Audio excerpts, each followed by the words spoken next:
to Moments with Marianne. I'm so delighted we're spending this time here today. We have a very empowering show coming right up with special guest Katie-Rasoul, and she's here today to share with us her new book, Hidden-Brilliance, a high-achieving introvert's guide to self-discovery, leadership, and playing big. Now, Katie's book has been an Amazon bestseller in several categories, including business and money skills, communication, and motivation. Her book, Hidden-Brilliance, was born out of a personal pivot point in her career, which led to the incredible TEDx talk, Uncovering Your High-Achieving Introvert. This was presented in TEDx Milwaukee in 2017. Katie has also published articles in magazines and on Thrive Global and One Idea Away.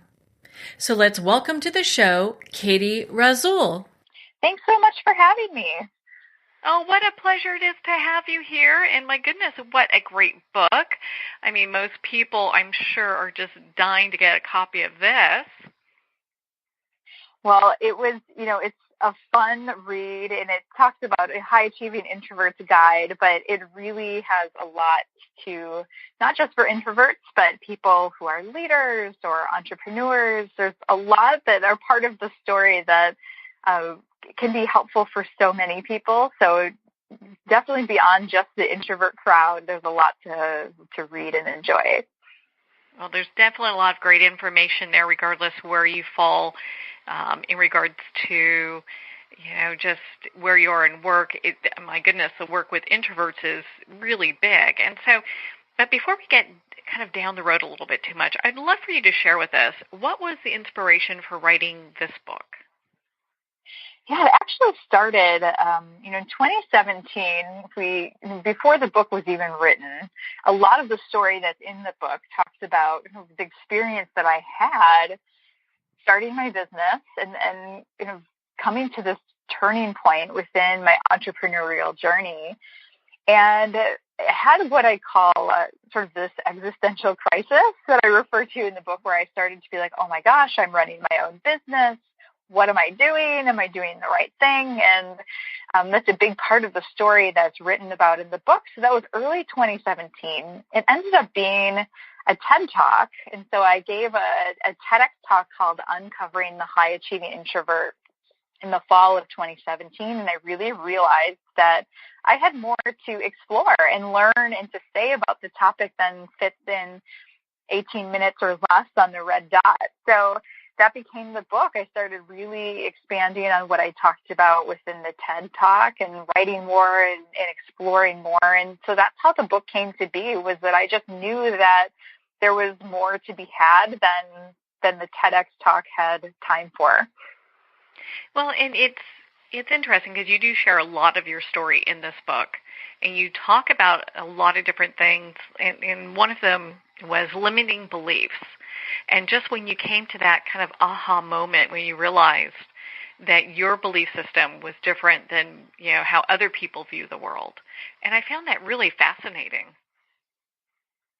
Yeah, I mean, when you don't have something to compare it to, it seems really simple and almost obvious, but we don't realize that other people have different experiences. We think about what we value, or we think about what our strengths are, and it comes so naturally to us that it doesn't occur to us that other people don't have that same experience, I think. So when I had this moment of, oh my gosh, other people don't see the world the same way, or other people don't maybe have these same skills or same strengths, and how do I really recognize those as strengths, particularly as an introvert? And being able to kind of come to this realization of who I am, where that place is in the world, and how I can navigate that, being really true to myself, was a big part of the journey.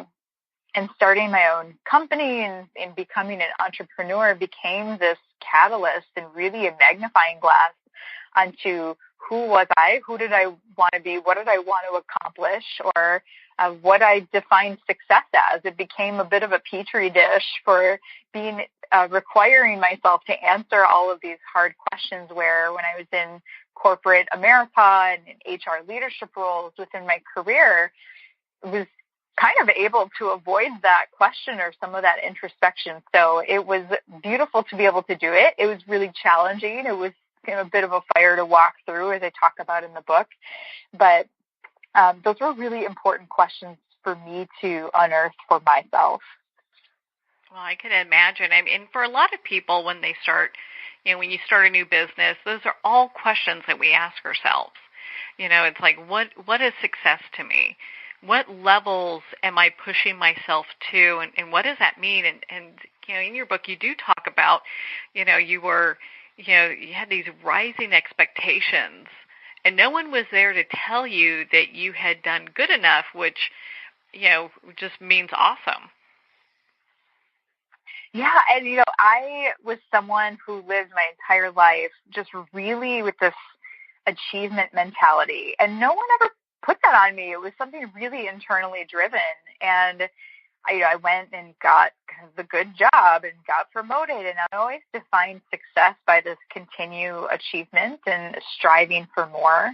And when I was finally on my own and I was having this moment of this existential crisis when it was sort of the tipping point for me, I wrote down, on a Post-it note, like, what is this that I'm feeling and experiencing? And on the note I wrote, I have these rising expectations for greatness are really crushing me.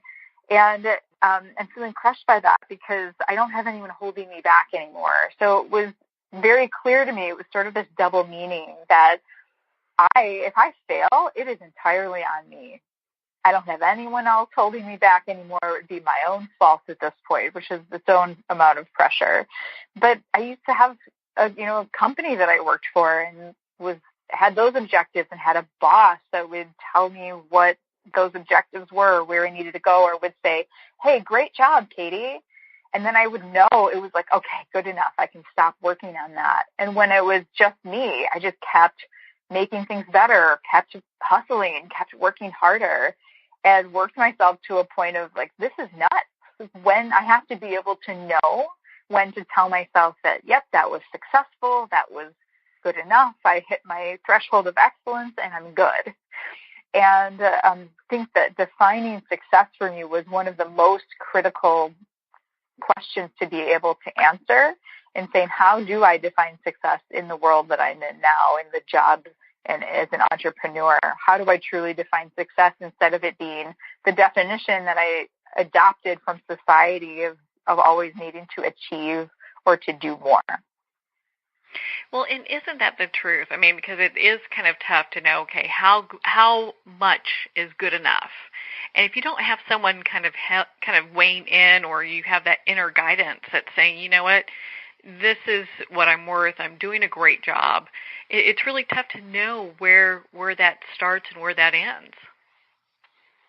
It really is. And I think that being able to tap in and listen to myself and be really grounded in who I am and what my goals are, that's been so valuable, because otherwise it's really easy to get off track and kind of be knocked off of center.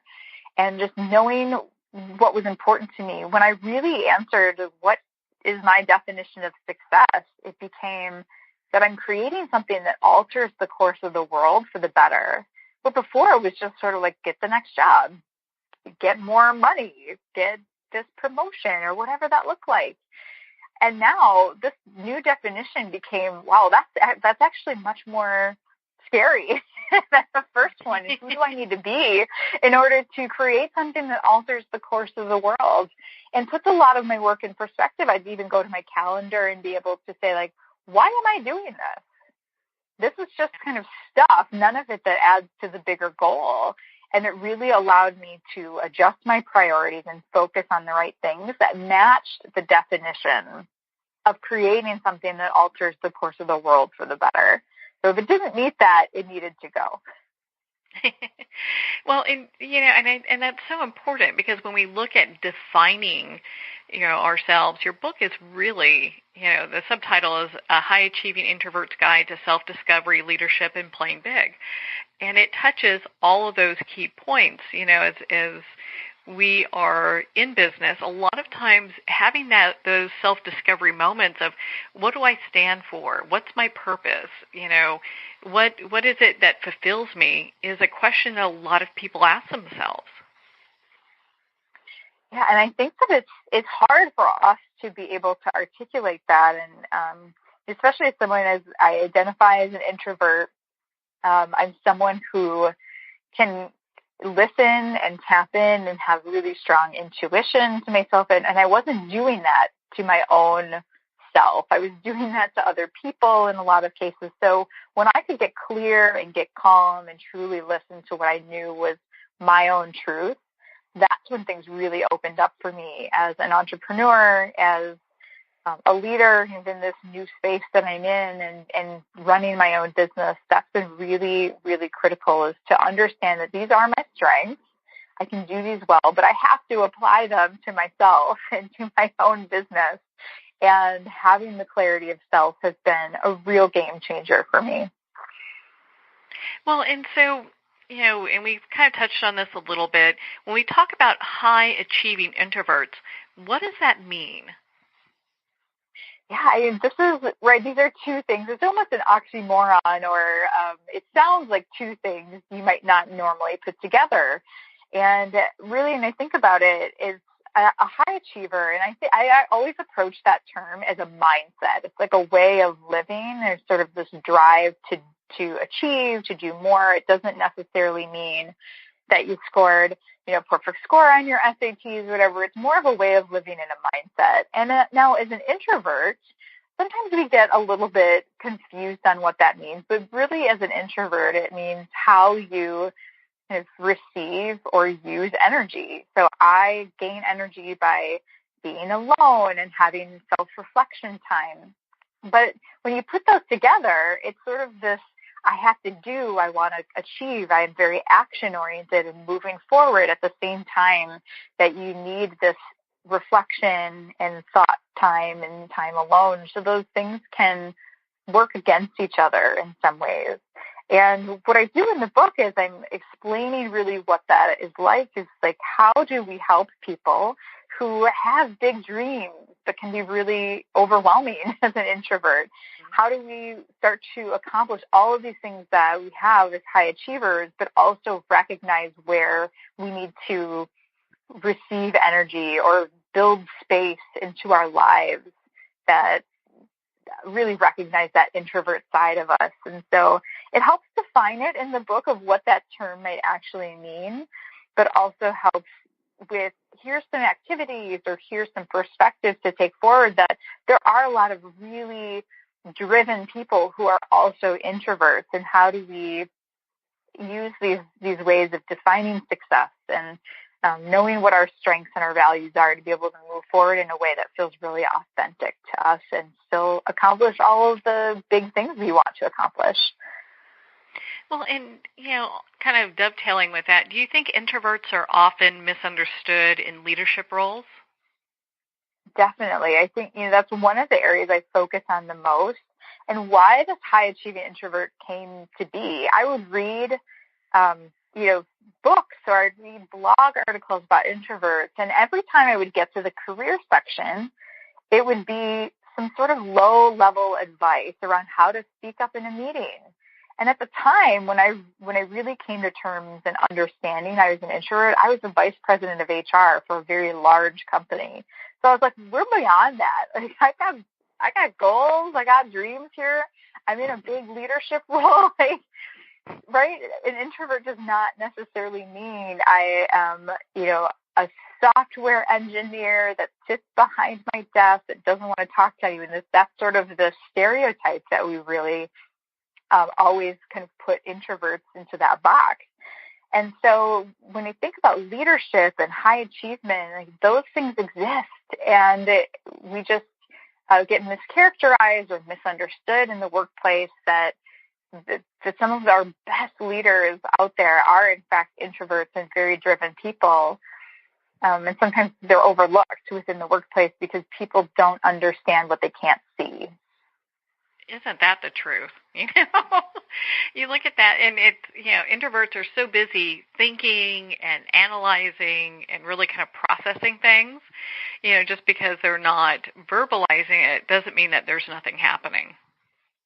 Yeah, in fact, there's so much happening. Sometimes I talk about, sometimes we have those inner dialogues, and introverts have very rich inner dialogues. I even write about it in the book as the board of directors, as I call it, is sort of the collection of thought processes and voices that are competing within my inner dialogue. And it's a different way of looking things and understanding, and how introverts in particular, but really can bring their leadership to the table, can represent themselves well. There's so much that we undervalue or misunderstand within the workplace a lot. And I think that I have certainly worked for some wonderful leaders who understood that and saw where my strengths were and potential. And then I've been in situations where it didn't. Like, just because I didn't speak up in the meeting, people thought maybe I didn't have something to offer, and that's just simply not the case. Oh, that's usually so far from the truth, it's not even funny. It's interesting, just the perception. Well, and, when we talk about that inner dialogue and what's going on, a lot of times there's this huge sense of overwhelm, not just introverts, but people in general feel in regards to this really high bar of expectations that they're supposed to, I'm going to do air quotes here, meet. So how can they go about letting go of some of this overwhelm and some of these expectations? Yeah, I think, whatever way works for us to help sort through that. And, it's like anything, there's just so much noise around us and so much coming at us. So we have to really discern what to take and keep and what to let go of. And, when I think of how we let go of some of that overwhelm, it's being clear on what is important to us, and then sticking the course, like staying the course on these are the things that are most critical. And then the rest of this I need to let go. One of the things that I've done that has worked so beautifully, as an introvert, sometimes we process all that internally, where maybe an extrovert might generally process that by talking through it. And that's an easier way to release and say, oh, I talked through it, and as I'm talking through it, I'm going to do this and this, and now the problem is solved. Where if we keep it inside, it's really hard as introverts to let go of some of those things. Something that's worked so well for me is what I call like the slash and burn. And so anytime I start to feel really overwhelmed and say, wow, I have so much to do, I look at that and I'm like, okay, how true is that? And I look at my calendar, I look at my to-do list and all the things that I can feel I'm holding on to, and just cross stuff off.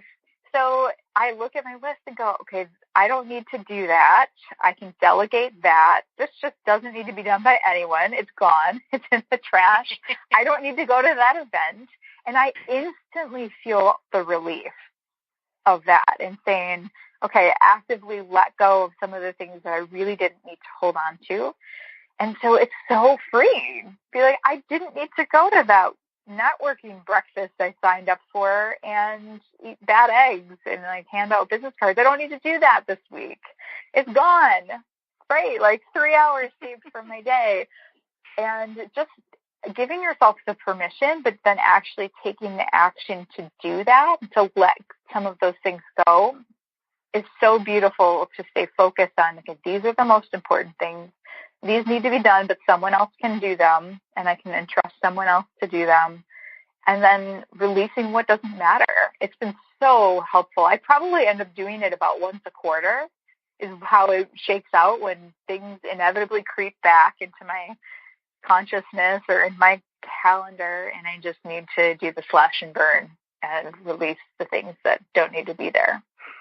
You just have to love that. I mean, isn't that the greatest? Because it really makes things so much easier.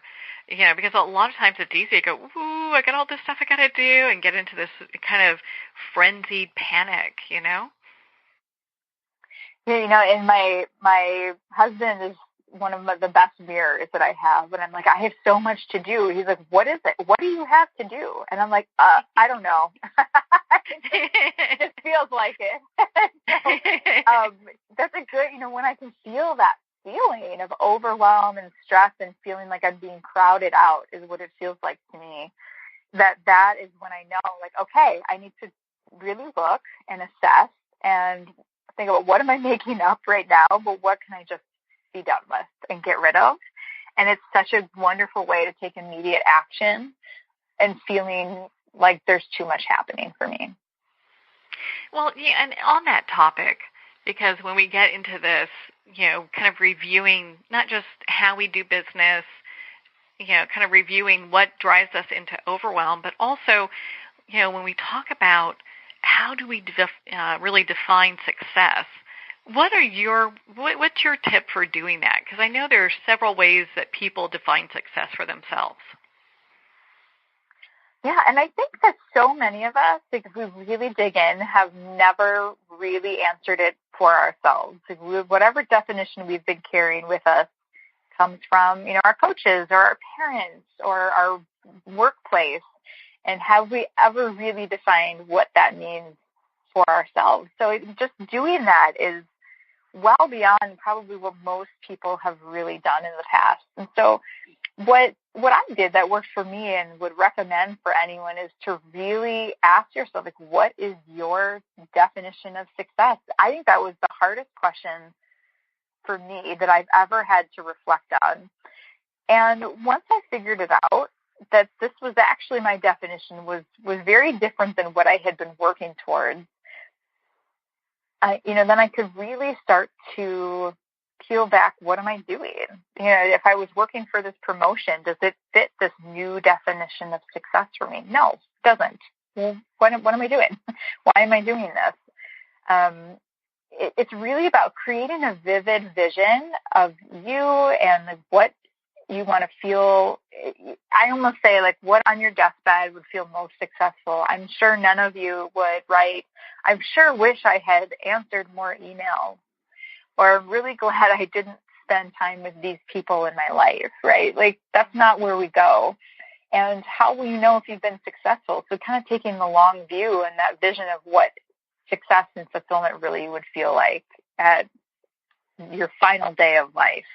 And does that start to align with, what are you doing right now in your 5 years from now? What are you doing this year? Does it match where you see yourself? And starting to align it with your values, align it with what you would be proud to tell yourself and other people. And I think that the last thing for me, I was so attached to my value. I always attached to this feeling of accomplishment. And so it was for me detaching my value from outcome or accomplishments and really focusing on the journey and that feeling of success and fulfillment that came in every step along the way instead of the very final step. I remember the first time I ran a half marathon, I went over the finish line and I felt almost disappointed in that moment because it's awful because it wasn't this feeling of yes, an accomplishment. Mm-hmm. Because I felt accomplishment through I did not miss a training run. I ran every time. I felt more sense of accomplishment on my longest training run than I did necessarily in that race because it wasn't about the race. It was about committing to the process and the training and training with excellence. And so that's really what it's about for me, and that's how I define success, was not being attached to the outcome, but really focusing on the journey. And I know that sounds like a Hallmark card, but to know it in my bones now and to have really experienced that has completely changed how I spend my day, my weeks, the work that I do, and the work that I do with clients as a coach. Oh, I get that 100%. I was a top sales manager for a company long time ago, and you get all the accolades, and then at some point they end up in a box. And I looked at this, and I was like, why am I even lugging this box anywhere? It's because my success isn't determined by these trophies. It's not even. You can't quantify it that way. And I think when we look at success as a personal fulfillment, the accolades just don't mean anything. They're nice, but they don't really mean anything. It's so true. And if let's say you were aiming for that promotion and you get the promotion, and that sense of accomplishment is really fleeting. It doesn't last very long, right? But if the whole process to get there was painful and was not fun, and you were stressed and you were worried about what might happen, then like all you've got left is that fleeting moment when you arrive, or quote unquote arrive. And then that's when we start to realize, like, what are we doing this for? But if you enjoyed the time and enjoyed the journey, arriving there is just sort of a nice finish to what was a really awesome path that you took along the way, and a really lovely trip that you took. I think about, like, you take a vacation and you go and you sightsee and you enjoy all that. When you get home, you don't feel this sense of accomplishment. You just enjoyed the trip. And that's really been a shift for me. It seems so obvious, and, like every quote I've ever seen is sort of like, enjoy the ride, but I didn't ever really internalize that until I could figure out how to let go of some of the beliefs, the limiting beliefs, the things that were blocking me from truly understanding and living that. With all the things that you've gone through, what do you think the biggest lesson for you has been? I think the biggest turning point for me and the biggest lesson has really been about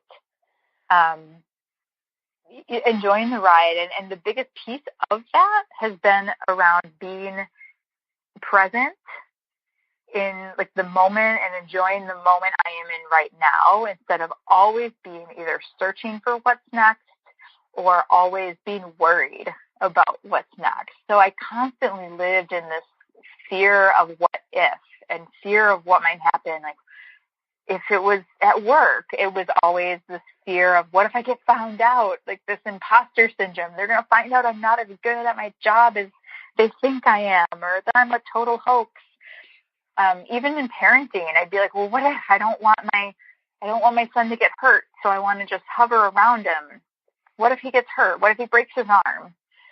And being able to let go of that and stay present in the moment, and just be, like, wonderfully happy with what I'm doing right now, instead of always achieving, always reaching.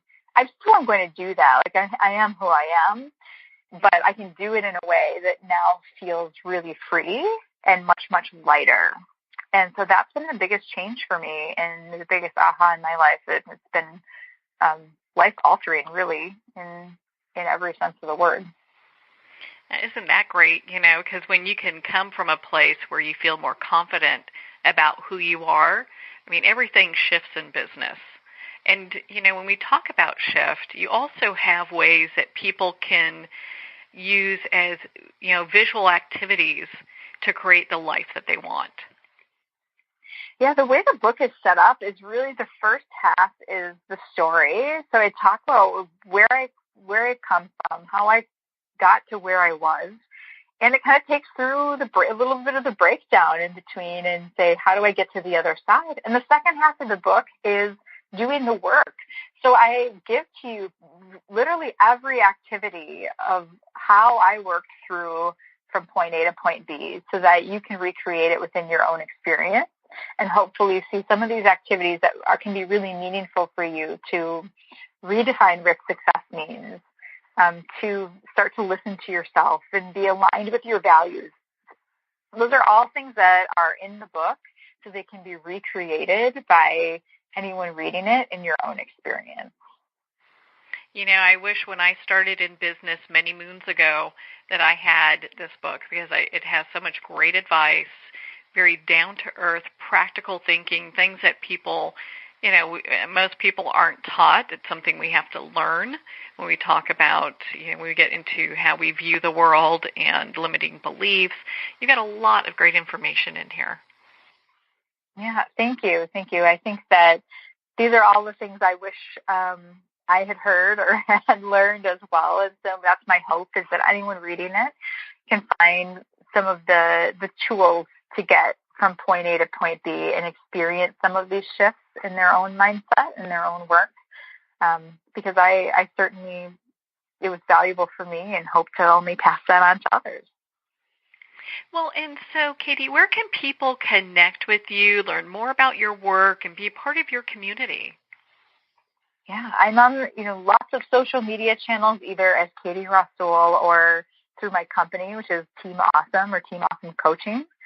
My website is teamawesomecoaching.com, which is a great place to see more about the book, see the TEDx talk is all available there as well. That is related to Hidden Brilliance, the book. And Hidden Brilliance is available on Amazon. So that's a great place to pick up the book if you want to check it out. Well, it's a great book to check out, Hidden Brilliance. I know it's available on Amazon, of course, Barnes & Noble, and all indie bookstores. If they don't have it, you can ask for them to put it on the shelf.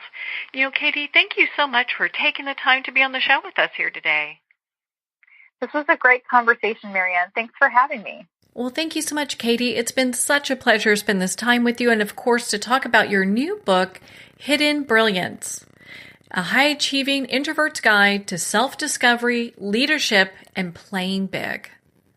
Again, if you'd like to connect with Katie, you can at her website, teamawesomecoaching.com. Well, we're at the end of our time today. I would like to thank everyone for tuning in. You're listening to Moments with Marianne. And remember, make every moment count.